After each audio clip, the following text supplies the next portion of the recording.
Because there is a curvature with Fibonacci arcs, it is necessary to lock scales on the chart to prevent distortions when zooming in and out. It's the exact same thing we discussed with Fibonacci spiral settings. For further detail on this topic, you can refer to the section on important settings in the Fibonacci spiral series. Other than that, you can change the appearance of the arcs based on personal preference, and leaving all these default values checked will be fine. These are all those familiar Fibonacci levels we've seen before, but now they'll be in the form of arcs.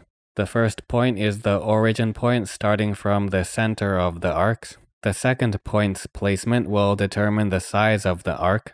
Similar to other Fibonacci tools, there's the option to display a trend line to connect these 2 points in order to better visualize their connection to each other, because their placements and the distance between them will have an impact on the resulting arcs. And since Fibonacci arcs are half circles, the entire horizontal length is the diameter of a circle, which can also be thought of as twice the radius. This even spacing can relate to cyclical lines and time cycles, along with other even intervals such as sine lines and certain Fibonacci techniques where repeating intervals are used.